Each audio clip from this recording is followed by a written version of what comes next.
J'ai arrêté de manger quand j'ai envie, je mange juste quand j'ai besoin. Ma chérie, va falloir que tu te reprennes en main parce que là, ça va pas du tout. Déjà de 1 pour ton poids, de 2 pour ta santé. À chaque fois que tu vas dire oui à un gâteau cette semaine, tu vas dire non au corps de tes rêves. Sur les réseaux sociaux, notamment TikTok ou encore Instagram, le culte du corps est ultra présent avec des contenus pour la plupart du temps liés au sport ou à l'alimentation, des diktats aux effets dévastateurs lorsqu'on sait qu'en France, 600 000 jeunes sont touchés par des troubles du comportement alimentaire comme l'anorexie ou la boulimie.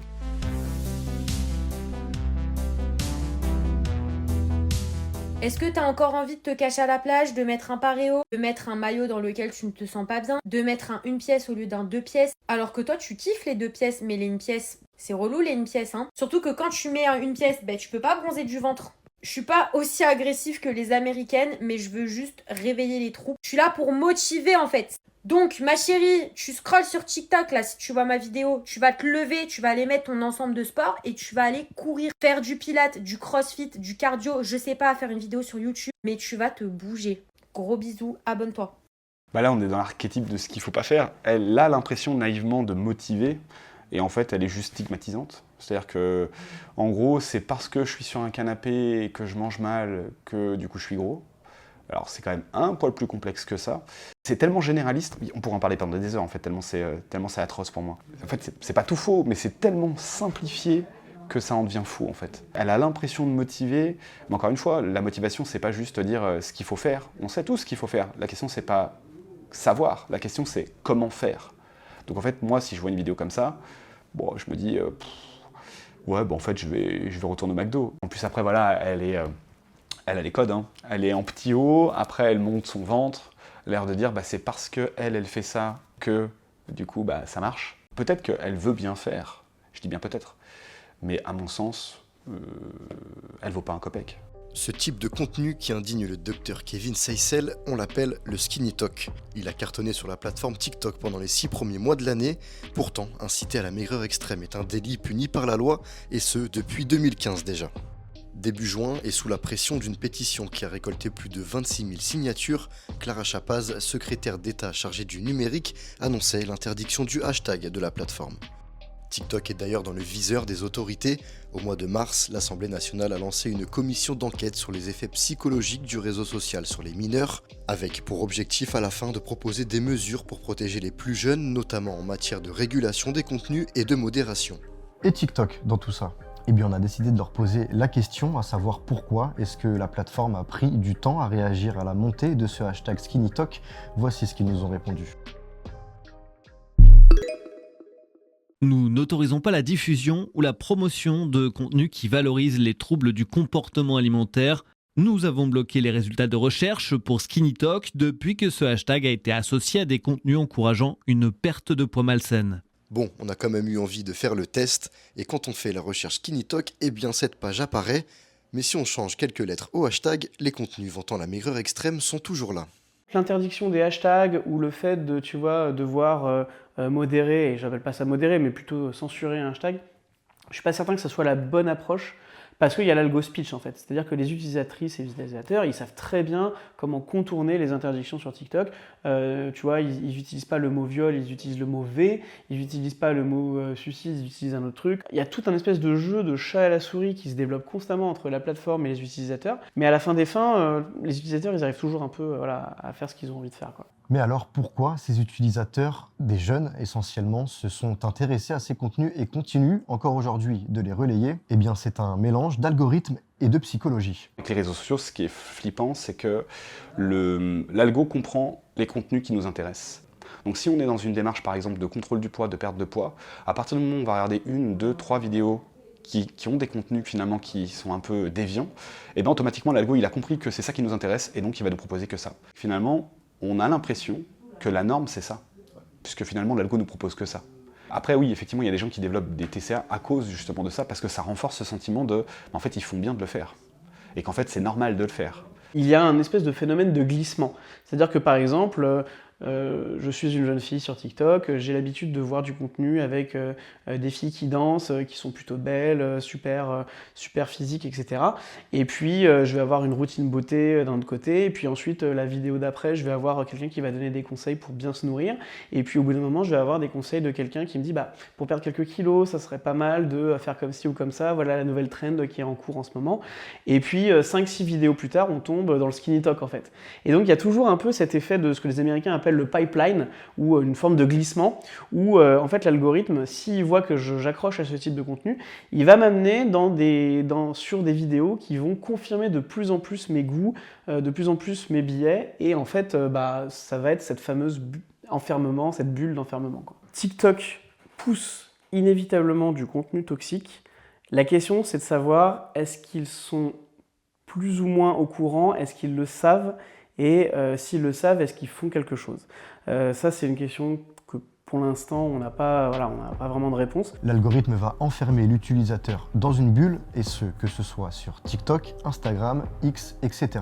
Et ça a un effet particulièrement dangereux, notamment sur les jeunes en pleine construction sociale. Ça, c'est ce que nous a confirmé Sabine Duflo. Elle est psychologue à l'EPSM Georges Daumeson de Fleury-les-Aubrais, dans le Loiret. Elle vient en aide aux ados addicts aux écrans. La particularité d'un adolescent, c'est la construction du moi social, la recherche d'une identité sociale. Il cherche une identité non plus dans le groupe familial, mais en dehors. Aujourd'hui, c'est via des influenceurs sur les réseaux sociaux. Même ne sont pas des influenceurs, on va dire, vertueux. L'objectif n'est pas d'éduquer, mais de gagner de l'argent, quoi. Les jeunes sont les premières proies, quoi. Les enfants et les adolescents. Les filles cherchent beaucoup de reconnaissance sociale, sont très sensibles et cherchent des relations aussi. Elles sont en demande de relations sociales. Les garçons sont plus en demande de jeu. Et malheureusement, l'identité proposée par les réseaux sociaux, mais par tous les médias audiovisuels en général, pour la fille, c'est une identité qui se réduit au paraître et à l'image.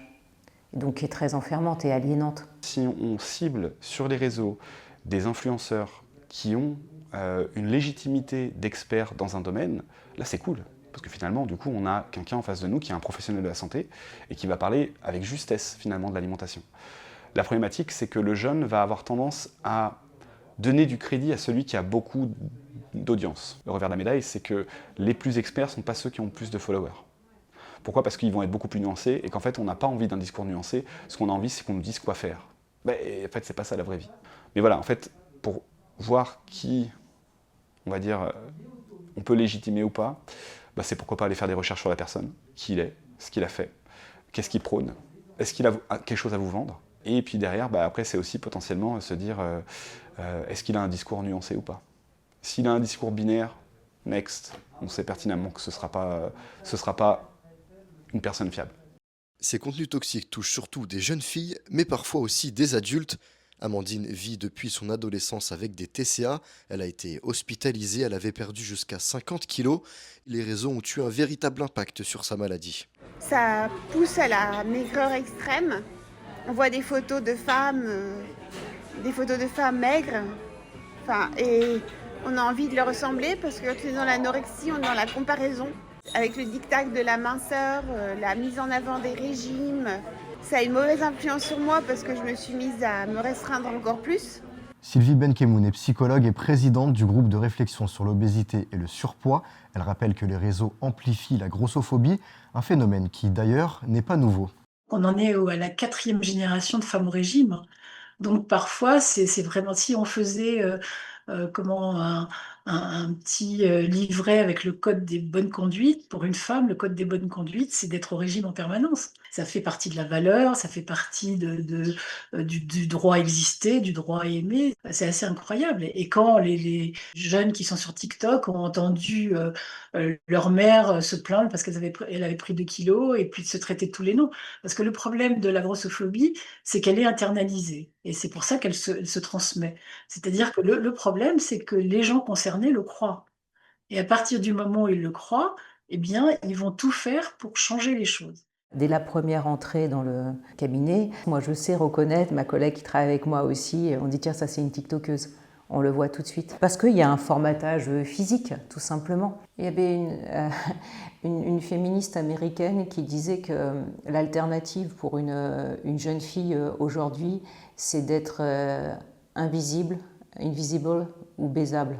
C'est horrible, mais c'est exactement ça. C'est-à-dire, soit je suis un objet de désir pour les hommes et donc mon seul objectif c'est de soigner en permanence une apparence sexy, soit je n'existe pas aux yeux des autres.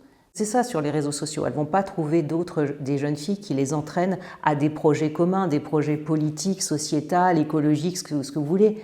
C'est uniquement des systèmes permanents de comparaison de soi, de mise en scène de soi. L'utilisateur se trouve coincé, son algorithme le pousse vers des contenus toujours plus extrêmes, entraînant chez lui une insatisfaction corporelle et donc une véritable douleur psychique, voire même des TCA. Ça m'évoque une violence extraordinaire qui insiste sur le fait que tout le monde peut, avec de la volonté, faire de son corps, en fin de compte, ce qu'il veut et que le corps est malléable et qu'on peut en faire ce qu'on veut, ce qui est vraiment fou. Et c'est très dangereux pour les jeunes, puisque on sait que l'insatisfaction corporelle, c'est partagé peut-être par 70 ou 80% de personnes. Donc ça pousse les gens à faire un peu n'importe quoi pour essayer de se conformer, et ça n'aide pas à la diversité et au fait que on peut vivre avec des corps très différents. Et ça entérine aussi l'histoire que tout se mérite. C'est-à-dire que la séduction se mérite, le poids se mérite, la santé se mérite.